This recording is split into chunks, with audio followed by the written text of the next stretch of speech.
War against your All right, let's talk livelihood about via the something that's banks. serious. Now, for you guys who don't know, right now there was a revision in the Clarity Act. And Clarity Act is something that is a piece of legislation that makes the legal understanding of what you can and can't do in crypto uh, valid across the board. So right now, there's a war going on for your pocketbook, and I'm about to get into it. So there's stable coins in crypto. Stable coins are excellent for these two reasons. One, they're tied to U.S. bonds 1 to 1, which means they yield interest.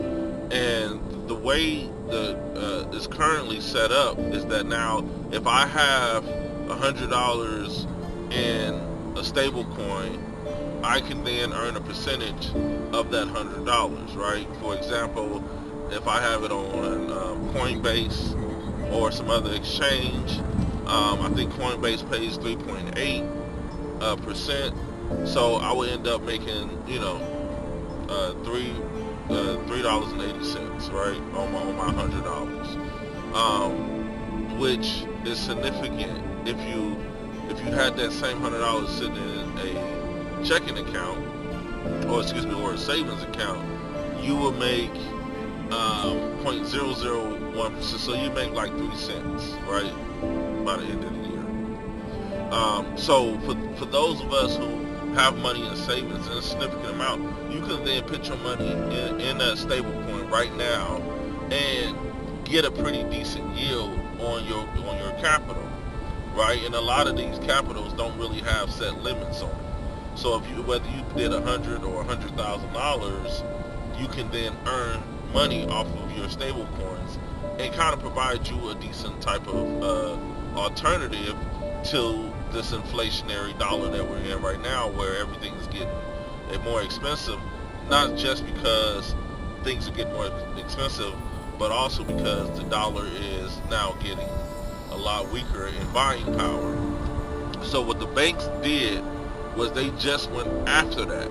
They just put in there to ban all forms of yield off of a stable coin, which means that instead of you taking your money out of their bank and put it into a stable coin and earning more money off of the dollar that you worked hard for, they're saying that they don't want that, because what it means is, and they see it and it's understandable, that they're going to lose trillions of dollars worth of deposits from your money, because it would make better sense for you to take your dollars and put it in a stable coin than it would for you to leave it in their bank and they give you pennies on the dollar for your money.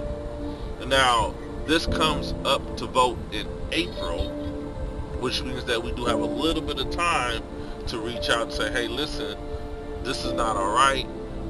It's already bad enough that we are being taxed up the wazoo, especially in California where I'm at. But we kind of need these type of flights to equality in order for us to get through this financial pitfall that we in, due to, whatever reason, right? We're not even going to talk about that right now. But for them to go back and it's like they want to keep you in a state of servitude, and you want to keep you broke. Now, keep in mind, we just found out that the Federal Reserve is insolvent, which means that all of these trillions of dollars that they just took from us, all of the trillions of dollars that they just printed, they no longer have. So they're not even doing good with the money they have already taken from us while giving us nothing.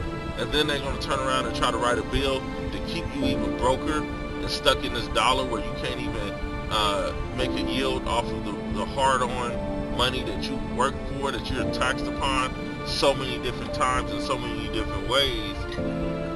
It's ridiculous.